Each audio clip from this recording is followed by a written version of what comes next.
Çin Süper Ligi'nde mücadele eden futbol takımlarından Hubei antrenman tesislerinin elektrik parasını ödeyemediği için altyapı takımlarını tatile çıkardığını bildirdi. Ev aletleri perakende zinciri Sunning'in sahip olduğu Jiangsu futbol takımı mali sıkıntılar nedeniyle Şubat'ta faaliyetlerini durdurmuştu. Bir diğer Süper Lig ekibi Tianjin'de Mayıs 2020'de iflasını açıklamıştı. Tayvan 40 askerinin Pasifik'te ABD'ye bağlı Guam adasında Amerikan kuvvetleri tarafından eğitildiğini açıkladı. Tayvan News'un haberine göre Tayvan Savunma Bakanı yaptığı açıklamada 40 Tayvan askerine Guam adasında yeni inşa edilen ABD üssünde verilen eğitimin değişim döngüsünün bir parçası olduğunu belirterek spekülasyona gerek olmadığını söyledi.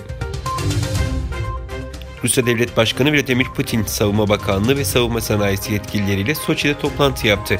Putin, ilk seri üretimi yapılan S-500 hava savunma sisteminin gelecek yıllarda Rus ordusunun envanterine gireceğini söyledi.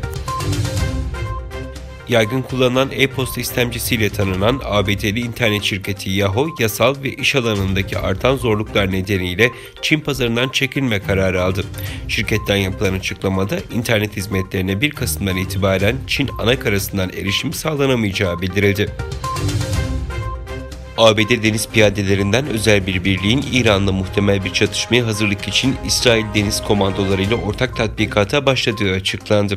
İsrail basınından çıkan haberde daha önce de ortak tatbikat yapan ABD-İsrail güçlerinin ilk defa İran'ın bölgedeki bir Amerikan konsolosluğunu veya bir gemiyi ele geçirmeye çalışacağı senaryosuyla tatbikat yaptığı ifade edildi. ABD güçlerinin tatbikatın ardından Körfez bölgesine sevk edileceği bilgisi paylaşıldı.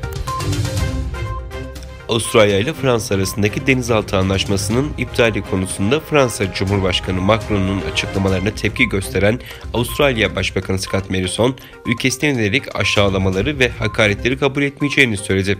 Yalan söylediği iddialarını reddeden Morrison, Haziran ayında Elysee Sarayı'ndaki akşam yemeği sırasında konuyu net şekilde gündeme getirdiğini belirtti. Afganistan'ın başkenti Kabil'deki Sardar Muhammed Duat Khan Askeri Hastanesi'nin yakında şiddetli bir patlama meydana geldiği açıklandı. Olay yerinden silah sesleri duyulduğu belirtildi.